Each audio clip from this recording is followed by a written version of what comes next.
Hello everyone. Welcome to Curse Chronicles, and I'm here to help you unwind tonight. I know many of you use this video to fall asleep, so before we begin, take a moment to like this video and subscribe to the channel. It really means a lot.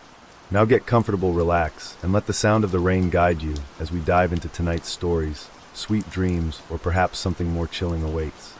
The rain hammered against the windshield as Daniel Mercer drove down the winding road leading to Black Hollow, a town that had long been erased from most maps, existing only in whispers and old, yellowed documents buried in archives. He was a journalist by trade, drawn to the macabre, the forgotten, and the unsolved, but nothing in his career had prepared him for the suffocating stillness that blanketed the town as he crossed the rusted welcome sign, its letters nearly illegible from decades of decay.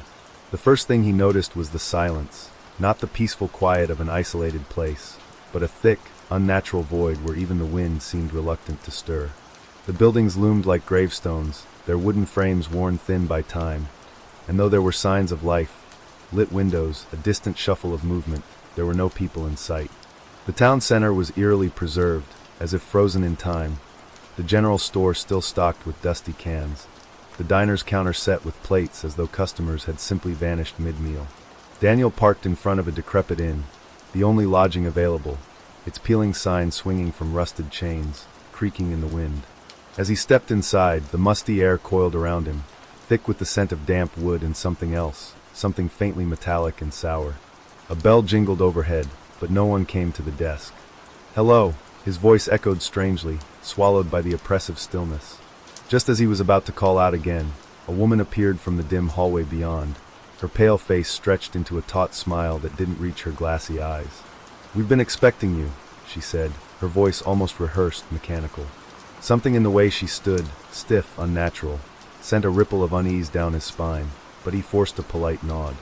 "I called ahead," he lied, unsure why he felt compelled to say it. The woman's smile faltered just slightly before she handed him an old brass key. "Room 3, she murmured. "Sleep well." The way she said it made it sound less like a courtesy and more like a warning. As he climbed the narrow staircase, the wooden steps groaning beneath his weight, he couldn't shake the sensation that he was being watched. When he reached his room, the air was thick with dust, and the single window overlooked the town square where, for the briefest moment, he thought he saw a figure standing motionless in the dark. But when he blinked, it was gone. He shut the door, turning the lock with a sense of finality that sent a chill through his bones. The town was strange, yes, unsettling in a way he couldn't quite name, but he had been in eerie places before. This was just another assignment. At least, that's what he told himself. Until he lay in bed that night and heard it, the faint, distant sound of a child laughing, though he knew without a doubt that the town was empty. Daniel woke to the sound of footsteps just outside his door, slow, deliberate, as though someone was pacing the hallway. He glanced at the clock on the nightstand, 3:12 a.m. The air in the room felt heavy, thick with something unplaceable, and the old brass key sat on the table where he had left it, though he could have sworn he had locked the door before going to bed. The pacing continued, never quickening, never faltering, just the steady thud of heels pressing into the warped wooden floor. He held his breath, listening intently, but when he forced himself to peek beneath the door, there was nothing. The hallway was empty. Still, the footsteps persisted, pacing, stopping, turning, until at last they ceased, replaced by the slow creak of another door opening somewhere down the hall. Silence followed. He waited, muscles tense, until he could convince himself that his mind was simply playing tricks on him. But even as he laid back down, the air felt wrong, the room pressing in on him like unseen hands were gripping the walls. Morning came reluctantly, the sky outside remaining the same murky gray it had been the evening before, and when Daniel stepped out of his room, the hallway was empty, though a faint scent of something rotten lingered in the air. Downstairs, the inn's front desk sat abandoned, the old-fashioned guest book lying open, as though someone had been writing in it moments before. But when he leaned over to inspect it, the ink on the last name scrawled across the page was dry and smudged by time, a date from nearly a decade ago beside it. Unease coiled in his stomach, but he shook it off and stepped outside. The town was still and lifeless, yet he could feel eyes on him, unseen, lingering, waiting. Determined to find someone to interview, Daniel walked toward the diner, its neon sign flickering weakly against the dull morning haze. Inside, an old man sat at the counter, nursing a cup of black coffee, though the steam rising from it was almost too thick, curling unnaturally in the air. The waitress, a young woman with hollow eyes and bruised skin, stood near the register, not acknowledging his presence even when he cleared his throat. Morning, he tried. The old man turned his head in slow increments, each movement precise, calculated. "You shouldn't have come here," he rasped, his voice brittle, like dried leaves scraping against pavement. "People come, but they don't leave." Daniel frowned, pulling his notebook from his pocket. "What do you mean?" The man's milky eyes locked onto his. "This town is a wound. It doesn't heal. It only swallows." The word sent a chill through Daniel, but before he could ask more, the waitress suddenly slammed a plate onto the counter, shattering the ceramic, her breath coming in rapid, ragged gasps. "Don't," she whispered without looking at him. "Don't ask questions. It listens." Then, without another word, she turned and walked stiffly into the kitchen. The old man didn't acknowledge the outburst, simply sipping at his coffee as if nothing had happened. Daniel left the diner with his pulse hammering, making his way to the general store, where a bell chimed as he stepped inside. The store was stocked, but the shelves were covered in a fine layer of dust, as though no one had touched them in years. A woman stood behind the counter, her hands folded in front of her, her gaze vacant. "Morning," Daniel said, but she didn't react. He stepped closer, clearing his throat. "Ma'am." She blinked once, slow and deliberate, before finally speaking in a whisper. "Are you real?" The question startled him. "Of course, I." She grabbed his wrist with icy fingers, her grip surprisingly strong. "Don't drink the water," she hissed. "Don't eat the food. They'll know if you do." Then, before he could respond, she released him and turned away, as if he had never been there at all.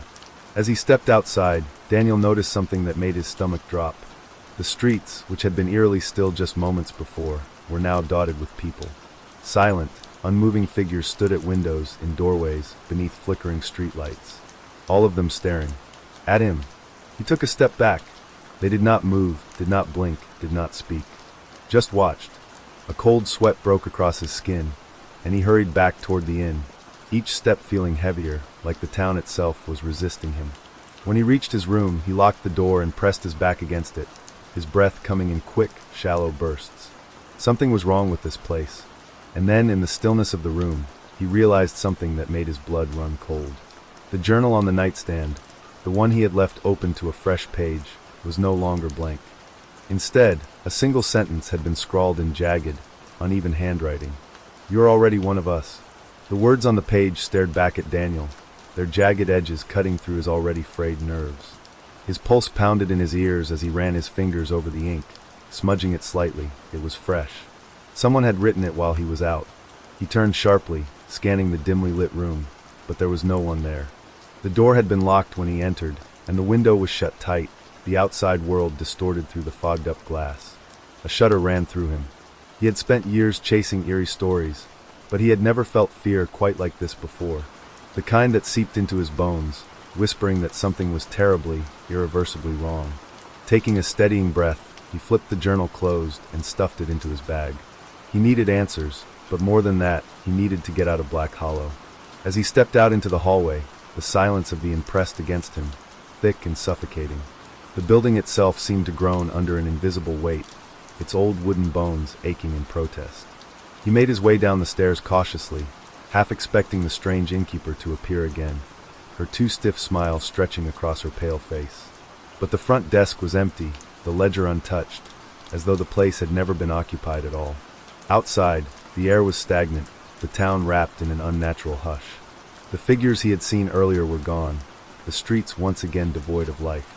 It was as if the town had swallowed them whole. A flicker of movement caught his eye. Down the street, in the shadow of a narrow alleyway, something shifted. At first, he thought it was just the wind stirring loose debris, but as he took a cautious step forward, he saw it again, something tall and thin moving unnaturally against the backdrop of the crumbling buildings. He squinted, his breath hitching. The shape was human-like, but wrong. Its limbs were elongated, its movements too fluid, like a marionette controlled by invisible strings. Then, without warning, it jerked its head toward him. Though he could see no eyes, he knew it was looking at him. Watching. A cold, sickening dread slithered up his spine, and then it whispered. A voice, no voices, filled his head, layered upon one another, overlapping like 1,000 murmurs spoken in unison. The words were indecipherable, a tangled mess of syllables spoken too fast to follow, but the tone was unmistakable. It was beckoning. calling. Daniel staggered back, his breath coming in short gasps. His rational mind screamed at him that this wasn't possible, that shadows couldn't speak, couldn't think, but every instinct in his body told him otherwise. He turned and bolted, his shoes slamming against the cracked pavement as he sprinted toward the town square. The whispers followed him, growing louder, closer, until they were a deafening cacophony pressing against his skull. Then silence. He stopped, panting, his hands gripping his knees as he struggled to steady himself. He was standing in the center of town, surrounded by empty buildings and vacant streets. The whispers had stopped the moment he had crossed into the square, as if an unseen barrier had cut them off. He swallowed hard, his eyes scanning the shadows, but whatever had been following him was gone. At least, for now. He needed to leave. Now. He turned toward his car, parked just a few yards away in front of the inn. Relief surged through him at the sight of it, until he saw the tires. All four of them had been slashed, deep gashes carved into the rubber like claw marks. His stomach clenched. Someone didn't want him leaving. Or worse, something didn't. A movement in the reflection of the car's window made him whirl around. Across the street, the door to the general store stood slightly ajar, swaying gently as though it had just been pushed open. A low creak echoed from within. His instincts screamed at him to run in the opposite direction, but he needed answers. Gritting his teeth, he stepped forward. The air inside the store was stale, the scent of dust and something metallic hanging thick. The shelves stood untouched, the cash register covered in a fine layer of grime. But something was different. The woman who had been behind the counter earlier was gone. In her place, a single note sat on the counter. Daniel hesitated before picking it up. The paper was old, brittle, the ink faded, but he could still make out the words. Don't look at them too long. A chill crawled up his spine. Them? The shadowy figure? Or were there more? His grip on the paper tightened as he scanned the store, suddenly aware of how exposed he was. He turned to leave, but froze. The aisles, which had been empty a moment ago, were no longer vacant. Silhouettes stood between the shelves, their forms barely visible in the dim light. They were still, unnervingly so, their bodies blending into the darkness. But their heads, oh God, their heads, were all turned toward him. Watching. Daniel's breath hitched. He took a slow step back. The figures did not move. He took another step. Still nothing. But he could feel them, feel the weight of their gaze, even though he couldn't see any eyes. He clenched his fists, fighting the urge to bolt. The note's warning rang in his ears. Asterisk, asterisk, don't look at them too long, asterisk, asterisk. Forcing himself to move, he turned sharply and strode toward the exit, keeping his gaze fixed on the door. His pulse thundered in his skull. 5 steps. 4. 3. The whispers returned, creeping into his mind, curling around his thoughts like tendrils. They weren't speaking words this time, just sounds, distorted and unnatural, slithering through his brain like a parasite burrowing deeper. 2 steps. A scraping sound, like something shifting closer. 1. He lunged for the door, bursting into the street, gasping as if he had just surfaced from drowning. The moment he crossed the threshold, the whispers ceased, the weight in his head lifting instantly. He turned back. The store was empty, the figures gone, but something had changed. The buildings around him seemed older, more decayed than before. The paint had peeled further, the glass in the windows cracked where it had been whole just minutes ago. And then, realization crashed over him like a tidal wave. The clock tower. The hands had moved. When he had first arrived, the large rusted clock had been stuck at 11:57 p.m. Now, it read 3:13 a.m. The exact time he had woken up to the sound of footsteps outside his door. The town was shifting, and so was time. Daniel stood frozen in the town square, staring at the rusted hands of the clock tower, his breath coming in short, uneven gasps. 3:13 a.m., the exact time he had woken up to the sound of footsteps pacing outside his door. The realization sent a wave of nausea through him. The town wasn't just old, it was decaying in real time, collapsing in on itself like something dying. But worse than that, something had altered time itself. He reached for his phone with shaking hands, needing confirmation that he wasn't imagining things, but the screen was black. Dead. It had been fully charged before he arrived. Another piece of him stripped away. The wind picked up suddenly, howling through the empty streets, carrying with it the scent of damp earth and rot. The sound of it was wrong, not just wind, but something beneath it, hidden within the gusts. A whisper. Beneath. Beneath. Beneath, asterisk, asterisk, the word slithered into his mind like an intrusive thought. repeating over and over, as if the town itself was speaking to him. His gaze fell to the ground, to the cracked pavement, to the dirt that seemed darker here, richer, like freshly turned soil. His stomach churned. Something was buried here. The thought clawed at him, an itch he couldn't ignore. His eyes flicked toward the church at the far end of town, its towering steeple looming against the endless gray sky. It was the only building he hadn't explored, and something deep in his gut told him this was where the answers were.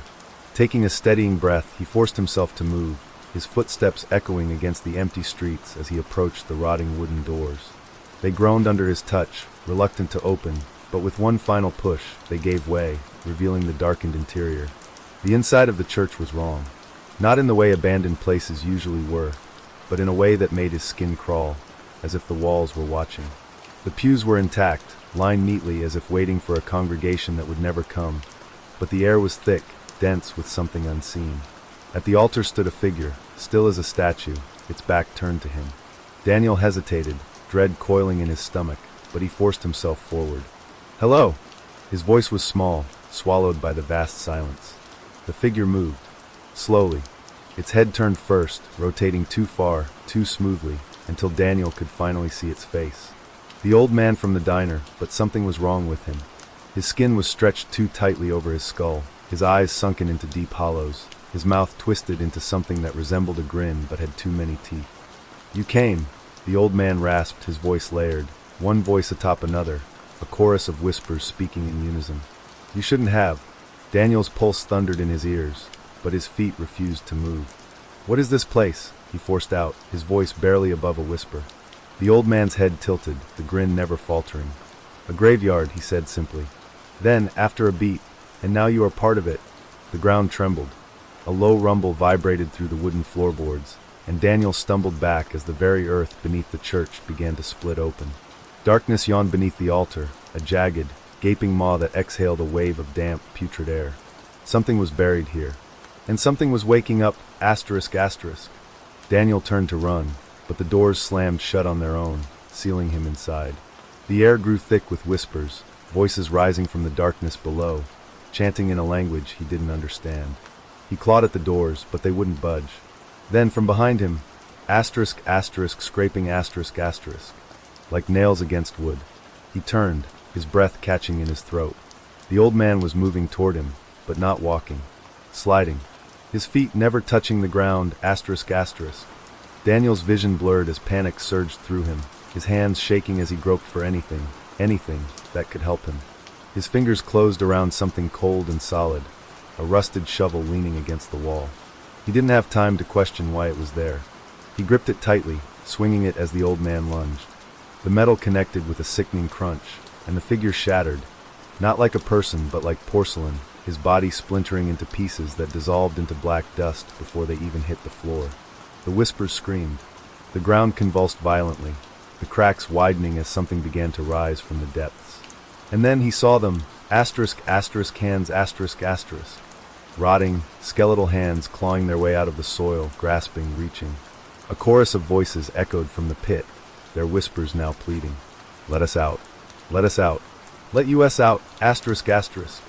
Daniel stumbled backward, horror clawing at his throat. The town wasn't abandoned.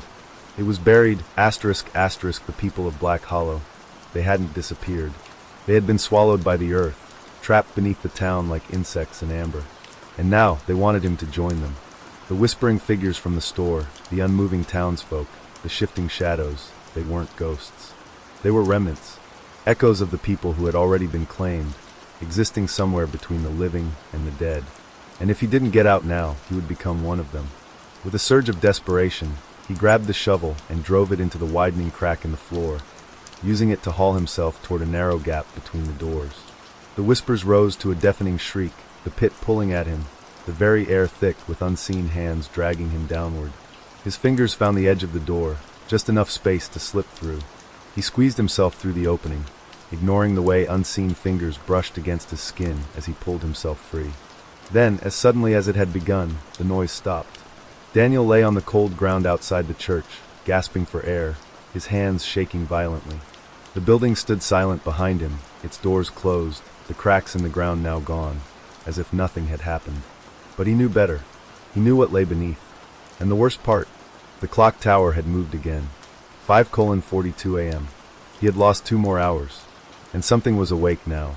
Daniel staggered to his feet, his breaths coming in shallow gasps as he wiped the cold sweat from his forehead. His limbs felt weak, drained, like something had siphoned the strength from his body while he was inside the church. The world around him still had that off quality, like a distorted reflection in a dirty mirror. The buildings, the streets, even the very air felt wrong, as if the town was decaying faster now, unraveling thread by thread. The silence pressed in, thick and unnatural.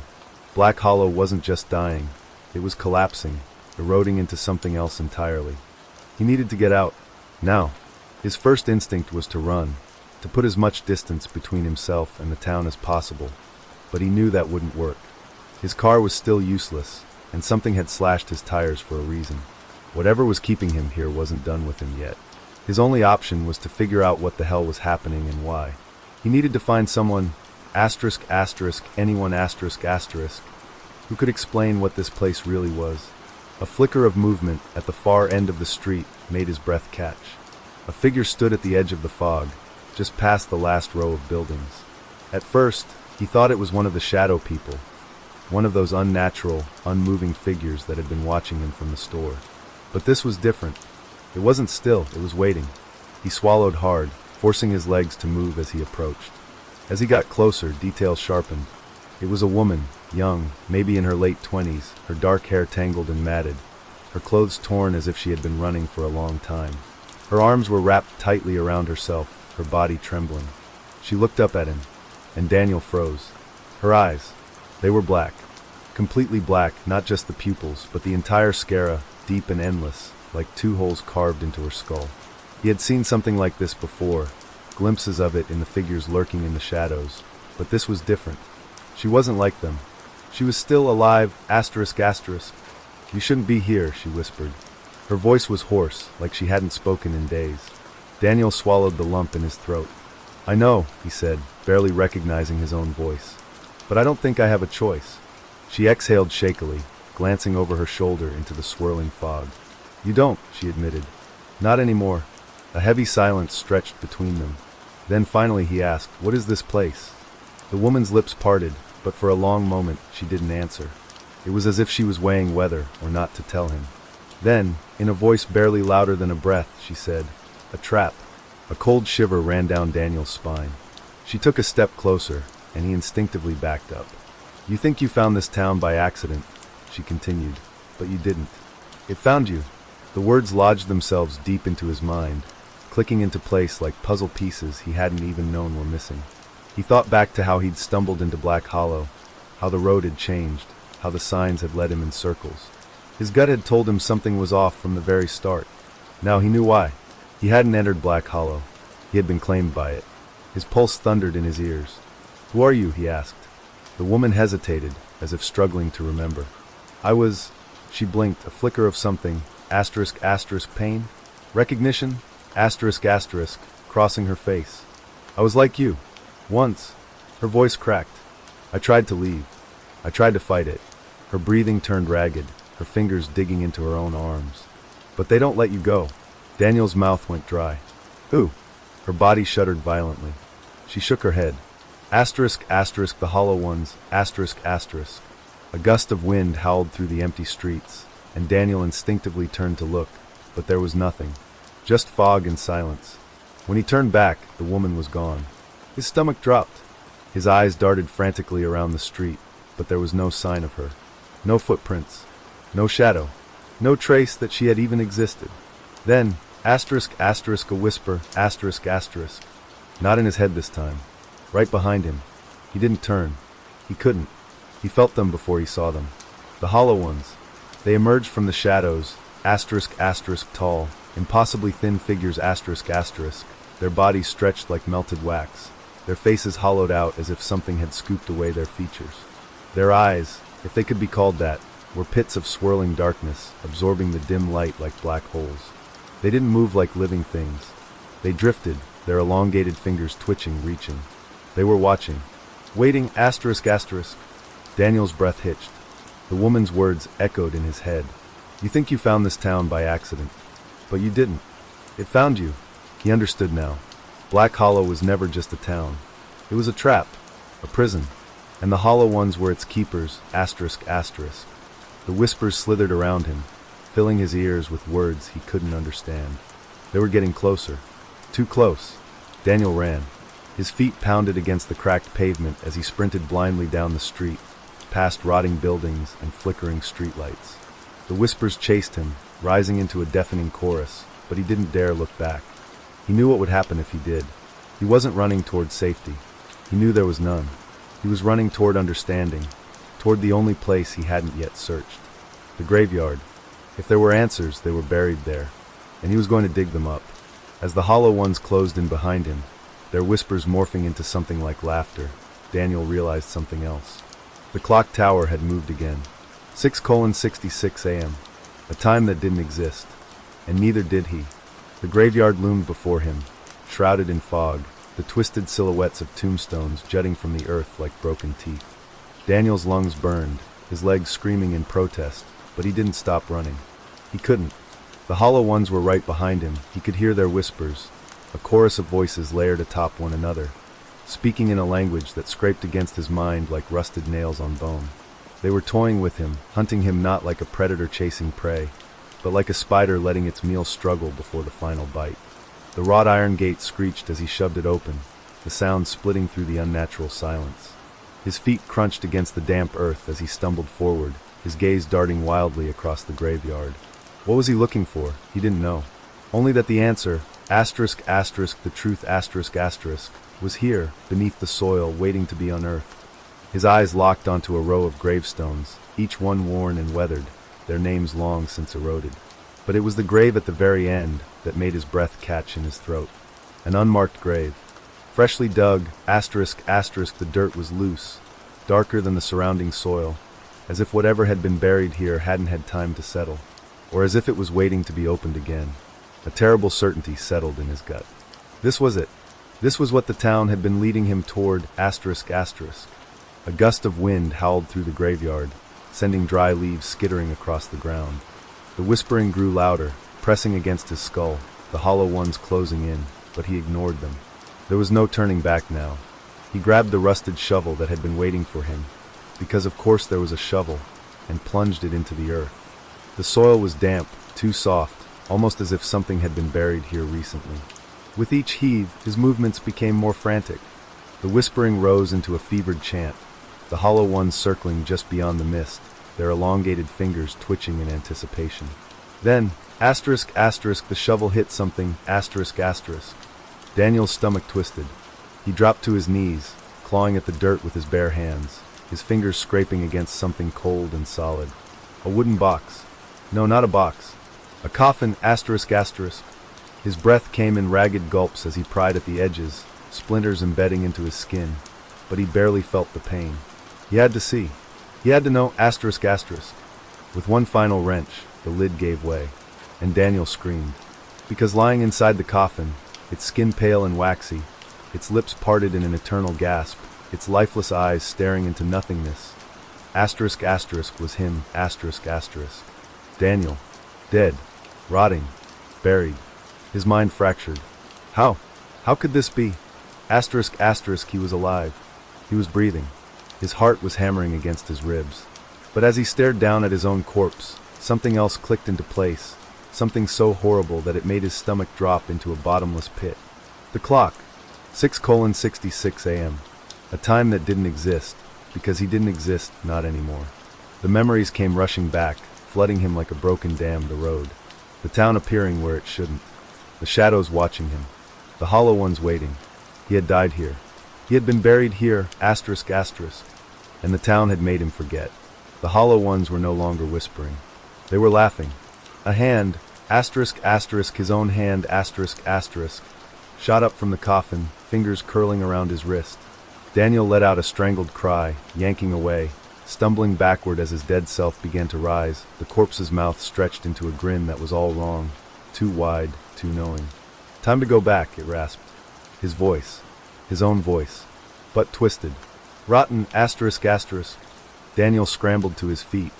But the earth beneath him gave way. The grave was no longer just a grave. It was a pit. a yawning chasm of darkness that pulled him down, down, down. He clawed at the edges, dirt filling his fingernails, but the hollow ones were there, pushing him deeper, laughing, whispering, "You were always one of us."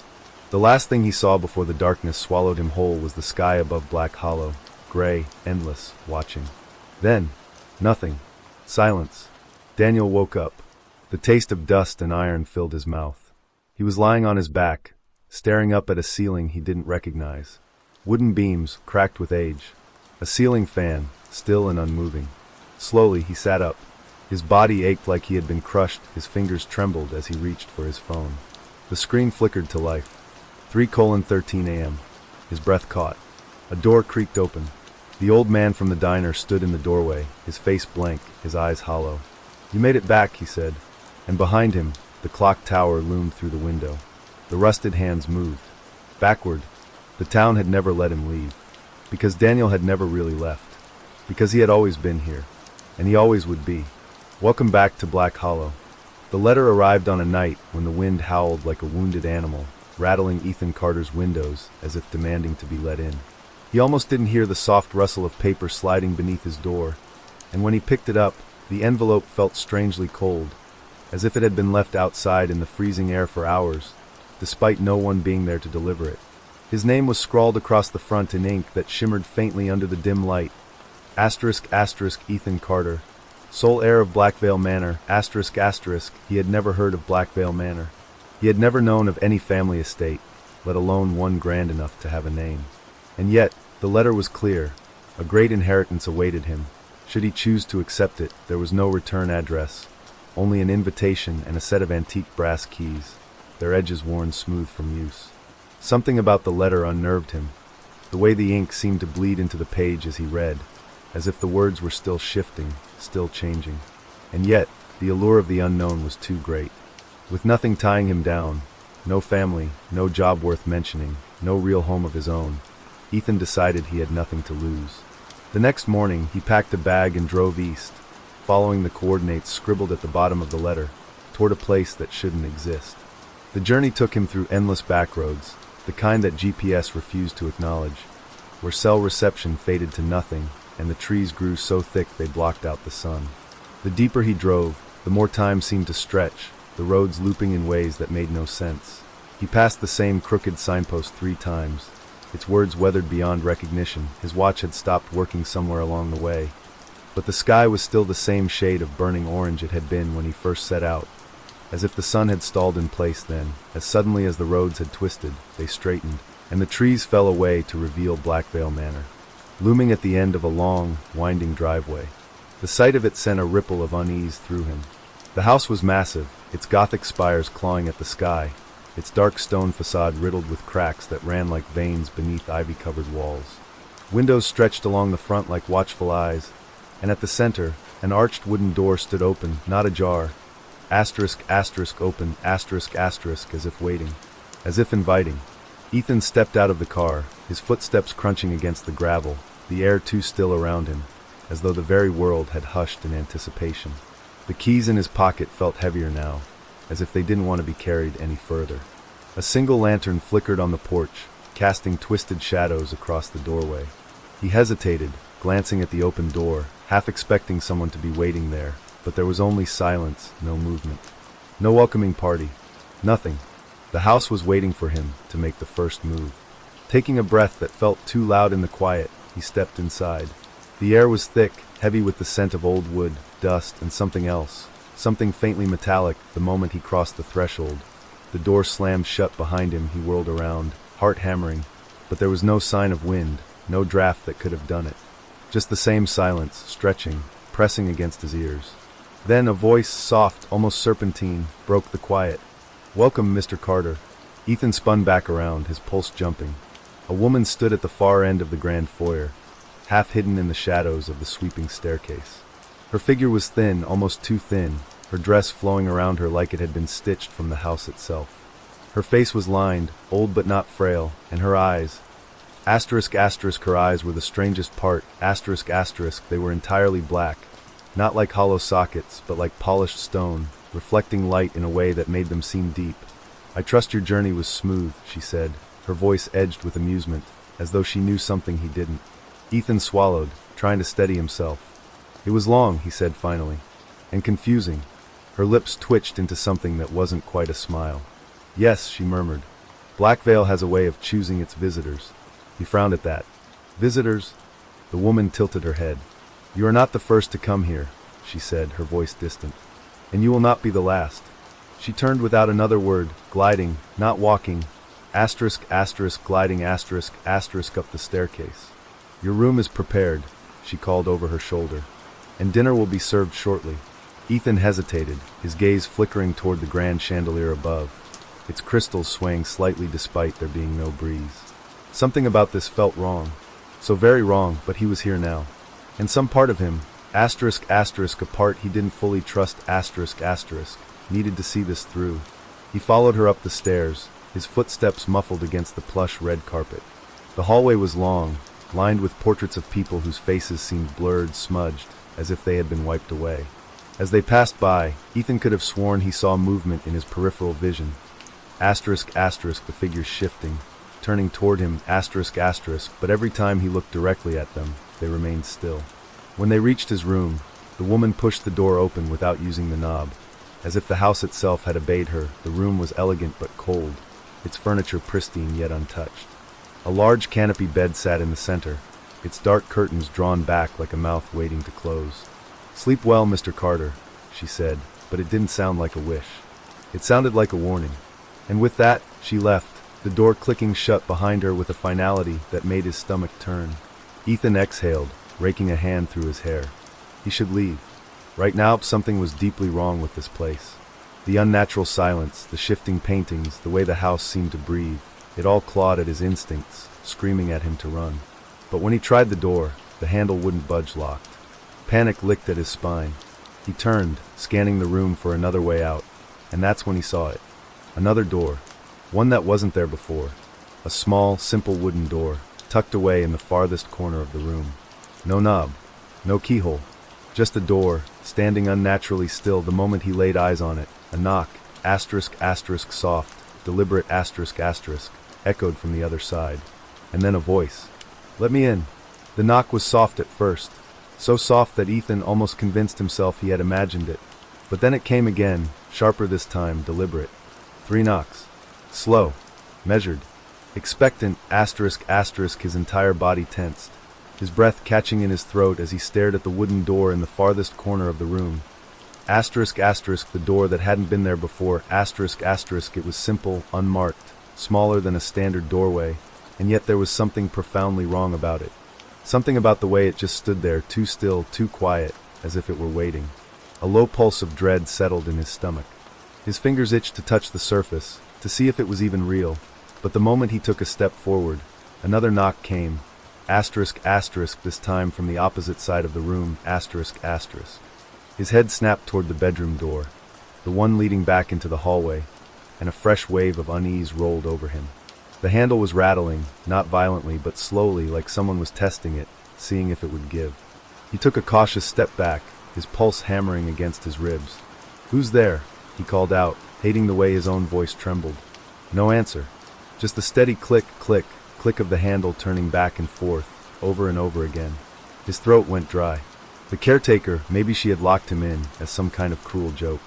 Maybe she was standing on the other side of the door right now, smiling with those empty black eyes. But if it was her, why didn't she speak? Why didn't she say anything? A sharp creak came from the hidden door in the corner, the one without a handle. Ethan's eyes darted back to it, and his stomach turned to ice. The door was opening, not swinging outward, but cracking open from within, a sliver of darkness bleeding into the dimly lit room. A terrible, primal instinct seized him, screaming at him to close it. Now. Before it was too late, but before he could move, something moved first. A hand. Pale. Thin, slipping through the crack, fingers too long, too sharp as they pressed against the wooden frame. The fingernails were dark, almost black, not from polish but from rot. Something was inside, and it was coming out. Ethan lunged forward without thinking, slamming his palm against the door, forcing it shut with every ounce of strength he had. A hiss, low, ragged, inhuman, leaked from the other side, followed by scratching deep, relentless, nails scraping against wood with deliberate, hungry intent. His muscles strained as he shoved against the door, the pressure from the other side growing stronger, pushing back. The thing wanted out. Ethan gritted his teeth, his breath coming in ragged gasps. "No," he hissed, pressing harder, his sweat-slicked palms slipping against the surface. The scratching stopped. Silence. And then slowly, horribly, the knocking started again. 3 slow knocks. This time from inside the walls. Ethan stumbled back, his heart hammering in his ears. No, that wasn't possible. That wasn't. His thoughts shattered as his bedroom door suddenly swung open, the hallway stretched before him, eerily empty, the candle sconces flickering as if disturbed by an invisible wind. His entire body was screaming at him to run, to get out of this cursed house before whatever was knocking decided to stop asking permission, but something kept him frozen in place. Something worse than fear. The hallway had changed. It was longer now, stretching unnaturally, the walls pressing in at angles that didn't quite make sense. The paintings had changed, too. Or maybe they hadn't. The faces were still blurred, still wrong. But now they were watching. Ethan could feel their vacant stares following him, heads tilting slightly, subtly, whenever he wasn't looking directly at them. The air was thicker, heavier, filled with the faintest scent of mildew and something metallic. Blood? He turned to look back at his room, needing some point of familiarity, some proof that things were still grounded in reality. But the hidden door was gone. No seam, no outline. Just smooth, untouched wallpaper. He swallowed hard, his skin crawling. This house was playing with him. It was alive. A creak echoed from down the hall, deeper inside the mansion. Ethan knew he shouldn't go toward it. Every instinct in his body screamed at him to do the opposite, to turn around and get out before it was too late. But something was drawing him in. He took a slow step forward, then another. The floorboards groaned beneath his weight, as though the house itself was shifting. Adjusting to his presence, shadows danced at the edges of his vision, flickering unnaturally, too tall, too thin, too aware. He felt them leaning toward him, reaching, waiting. He kept moving, step by step, breath by breath. At the end of the hall, another door waited. This one wasn't hidden.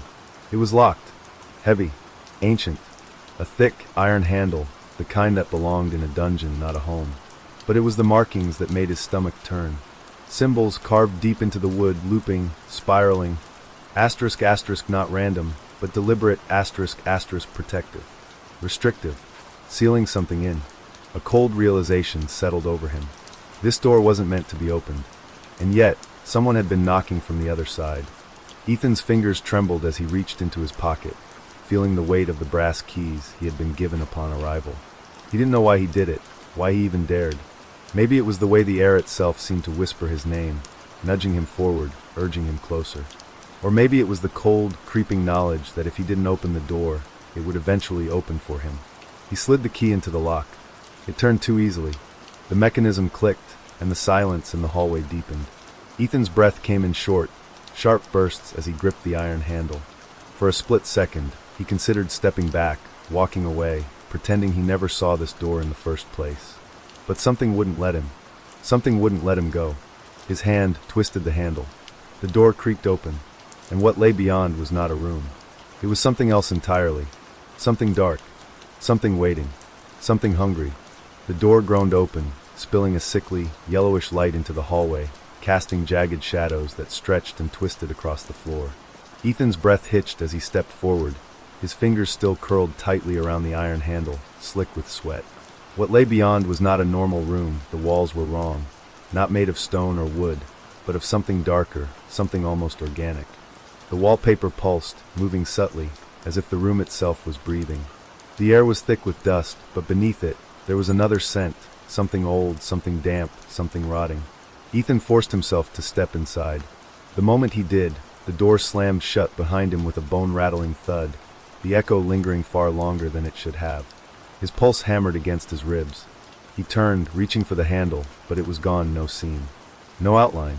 Just more of that writhing, breathing wall. He swallowed hard, exhaling shakily.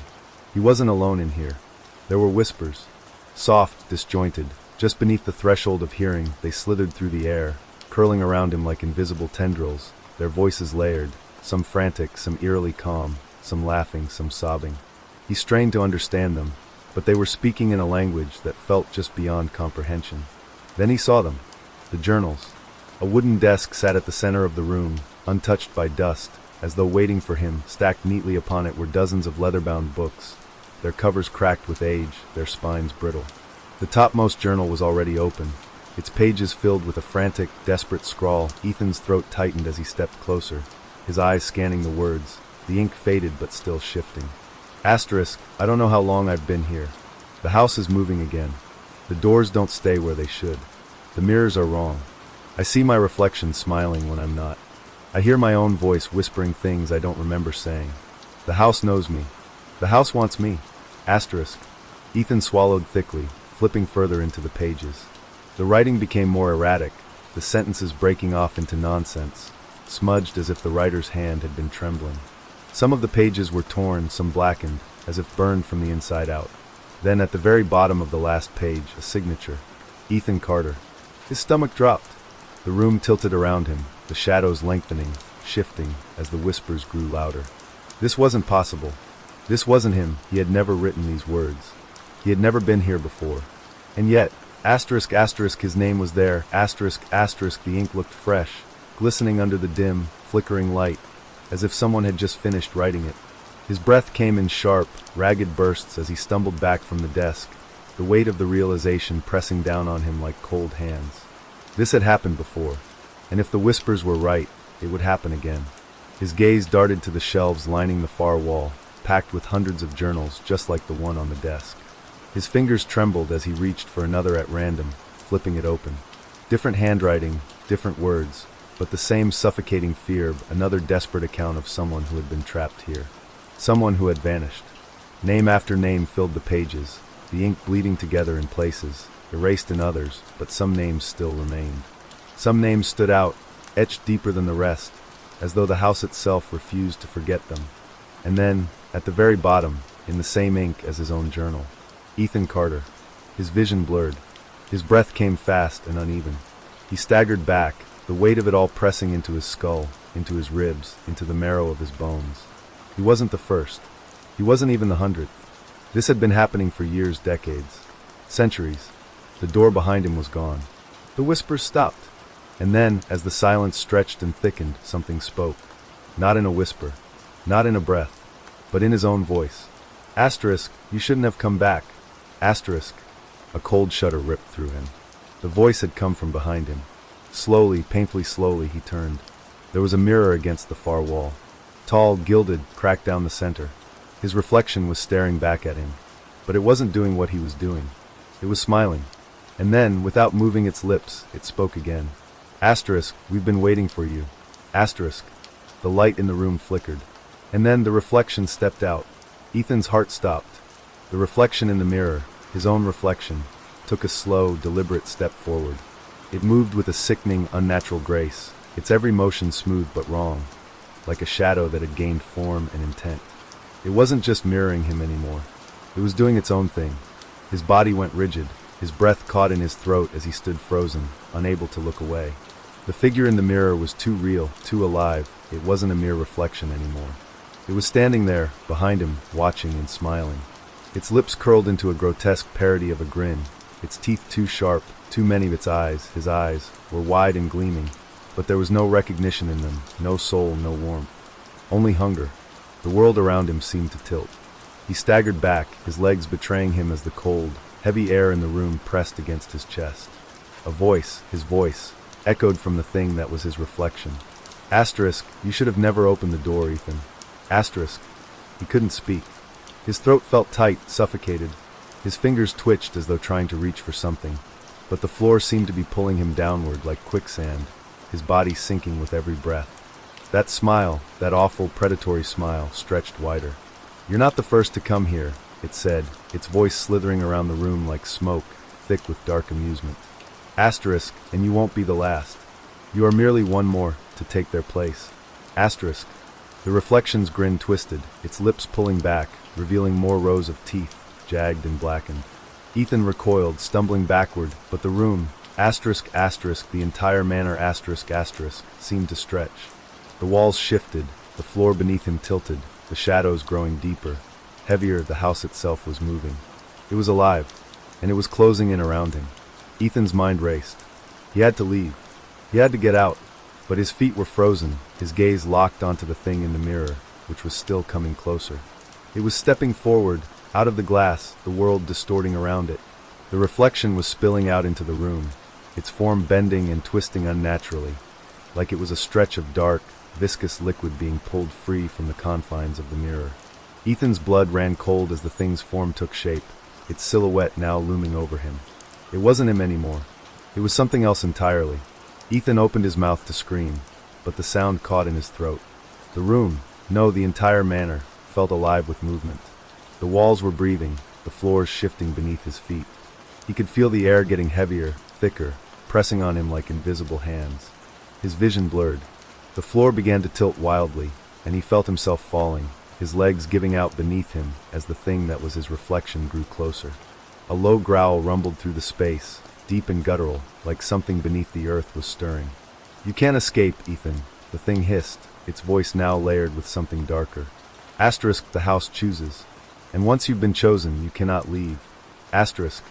The reflection moved toward him, its legs long, too long, its arms stretching unnaturally, its fingertips grazing the floor as if it were crawling. Not walking, it was close now, its breath cold on Ethan's neck. He could feel the weight of its presence behind him, the palpable intensity of its hunger. He tried to turn, but his body refused to obey. His mind screamed for him to run, to flee, but his feet remained planted, anchored to the spot. He was trapped. It reached out. His hand, clutched his shoulder, pulling him toward it. A strange, sickening energy pulsed from its grip. Cold and suffocating, the warmth of his own skin felt suddenly distant, alien. Asterisk, we've been waiting for you, Ethan. For so long. Asterisk, the voice whispered, and as it did, Ethan felt something shift inside him. A sensation he couldn't explain, as if his very being was being torn at the seams, the space around him stretching wider, growing darker. He was falling into the mirror, into the thing's endless eyes. His breath faltered as the reflection's fingers sank deeper into his skin, the chill of them seeping through his clothes like ice. It was dragging him toward the glass, pulling him toward the endless void within. His pulse raced, every instinct screaming at him to break free, to run, to fight. He reached out, desperate for anything to hold on to, but there was nothing, just the cold, suffocating dark. He twisted in its grasp, but the reflection was too strong. Its fingers tightened, pulling him forward, and the world around him fractured. It felt as if he was being stretched, pulled across time and space, his body snapping between dimensions, breaking apart. A scream tore through him, but it was cut off as he was sucked into the mirror, into the void behind it. Everything shifted. Everything changed. Ethan's senses overwhelmed with an oppressive, heavy pressure that crushed his lungs. He couldn't breathe. The world was an endless whirl of shifting shadows, and yet, through the chaos, he could hear them.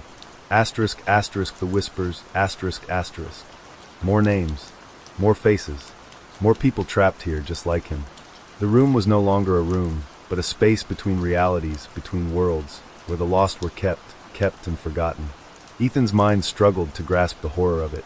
This was the fate of all who entered Blackvale Manor. The ones who thought they could escape, the ones who thought they could leave. He could feel himself slipping away, losing his grip on reality as the whispers became louder, their voices melding into a single, unified cry. Asterisk, asterisk, his own cry, asterisk, asterisk. Asterisk, you cannot leave. Asterisk. The words rang in his ears like a final verdict, and the ground beneath him seemed to give way. But then, through the blur of voices, through the crushing dark, something else broke through. A sound. A knock. A slow, deliberate knock. 3 knocks. The knock echoed through the crushing blackness. 3 knocks slow, measured, the same as before. A pulse of fear shot through Ethan's mind, his entire body thrumming with tension as he desperately tried to regain control of his limbs. The darkness around him seemed to pulse in time with the knocks, like the heartbeat of the manor itself. His mind was screaming, but no sound came out. He tried to move, but his body felt alien, as though he was trapped within it, struggling to escape his own skin. The world, that warped, sickening void, seemed to close in tighter with each breath he took. The walls of the space, if it could even be called a space, pressed down on him, and the air felt as though it was slowly being sucked out, leaving him with the taste of iron on his tongue. The knock came again. 3 knocks. This time, the sound came from inside his mind. Ethan's heart stuttered in his chest as the knock reverberated inside him. echoing through every fiber of his being. The sound didn't just come from the walls. It came from everywhere, from the walls, the floors, the ceiling, the air itself, all of it crashing against his consciousness, flooding him with a deep, primal dread. But this time, the knock was different. This time it was not a sound, it was a command. He couldn't ignore it. He couldn't turn away. The knock was the call to action, the signal that the game was beginning again. Ethan felt himself being pulled, not physically but mentally. His thoughts scattered, memories rushing toward him in a distorted, fevered blur. Where was he? What was happening? The darkness around him seemed to flicker and distort, and his mind strained to grasp something, anything that made sense. But the more he tried to focus, the more the memories slipped from his grasp, becoming intangible, fleeting, like wisps of smoke. The knock. It was getting louder now, more insistent, demanding. The walls around him began to move, like shifting sand, bending at unnatural angles. The space seemed to fold in on itself, time stretching and contracting like a rubber band being pulled too tight. And then it hit him. This was not happening for the first time. The realization hit, like a punch to the gut. This was the moment he had been dreading. The one he had known was coming, but had been too terrified to face. The manor wasn't just trapping him in the present, it was trapping him in a loop. The knock was the beginning, the start of the cycle, and he was caught in it. He had been here before. He had done this before. He felt it in his bones, deep in the marrow, that aching sensation of déjà vu. The knock wasn't a sound from the outside world. It was the sound of time itself resetting. The knocking was the trigger, the thing that had set everything in motion, over and over and over again. It was as if the very fabric of the house had woven itself around him, pulling him into this moment, forcing him to experience it endlessly. No matter what he did, no matter how he tried to escape, he was always going to be pulled back to the beginning. "Not again," he muttered, his voice hollow and desperate. The words didn't feel like his own. They felt like they had been spoken by someone else.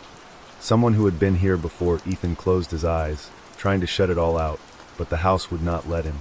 The walls seemed to hum with energy, alive with the echoes of the past. Ethan's thoughts started to unravel. Where had he gone wrong? What had triggered the start of the cycle? His hands trembled as he reached out for something, anything to hold on to, but there was nothing. There was nothing solid, nothing real. Only the gnawing, maddening feeling of being trapped inside a never-ending loop. He was familiar with this feeling. The realization crept up his spine like ice. He had lived this moment countless times, seen these things before, asterisk asterisk, but not remembered, asterisk asterisk. Not until now. No, his voice cracked, the words barely leaving his mouth. His eyes flew open, the world around him twisting, shifting into the jagged, familiar shapes of the house. It was a distorted version of the hallway, just like the one he had walked down before, but now it stretched impossibly far in front of him. The door at the far end warped and wrong. The air was suffocating, thick with the scent of mildew, and the paintings along the walls seemed to change, their faces shifting, their eyes following him as he moved. He had seen this before. No, no, no, the words spilled out of him in a frantic whisper. The knock came again, louder this time, and it was no longer just a sound. It was a command, a pull, forcing him to step forward, drawing him toward the hallway.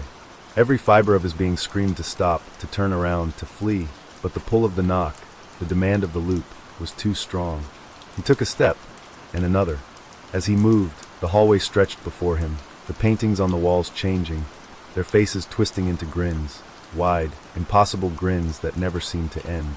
The door at the far end beckoned to him, but the closer he got, the more distorted everything became. The walls seemed to bleed with shadows, and the air was so thick that he could hardly breathe. And then the door. It was open, but there was no longer any uncertainty. Ethan had been here before. He knew what would happen next. The door wasn't a gateway, it was a trap. The same trap he had fallen into time and time again. Each time he thought he had escaped, each time he believed he had broken the loop. It was only a matter of time before the knock came again, drawing him back to the beginning. Ethan's hand reached for the doorknob. It was cold, cold in a way that made his skin crawl. He didn't want to touch it. He didn't want to open it. But he did. He had to. As his fingers brushed the metal, he could feel the weight of the cycle, the weight of the house, pressing down on him. This was the beginning. This was always the beginning. The house wasn't just trapping him. It was feeding on him, feeding on the fear, the confusion, the helplessness. And there was no escape. No matter how hard he fought, no matter how many times he tried to outrun it, the house would always bring him back to this moment. The knock would always come again, and he would be trapped in the endless loop, forever repeating the same horrors. Asterisk, you cannot leave. Asterisk, the voice whispered again, but this time, it was not just the house speaking. It was him. It was his own voice, echoing through the loop, becoming part of the cycle. He opened the door, and the world began again. Ethan's fingers trembled as he gripped the cold, rusted knob of the door. He had seen it before. He had opened it countless times, but never with the clarity that he had now. This was it, the final door. The door that would decide whether he would break the endless cycle, or if he would remain trapped within the walls of Blackvale Manor forever. The very thought of it made his stomach twist into knots, the weight of the decision pressing down on him like 1,000 stones. The air felt suffocating, heavy, thick with the stench of decay and the undeniable sense of dread. He knew what lay behind it. The endless loop, the whispers in the walls, the suffocating shadows, they had all been building to this moment. The knock, the shifting rooms, the reflections that no longer reflected who he truly was, it had all been a game. And now he was the final piece. But as his fingers hovered over the knob, something in the air shifted. The manor was silent for a moment, a rare, unsettling silence that made his heart race. It was as if the house itself was holding its breath, waiting for him to make his choice. The whispers that had once filled the air were gone. The walls no longer seemed to move. The shadowed corners of the room that had once seemed so alive now felt empty, dead. Too quiet. A flicker of hesitation washed over Ethan.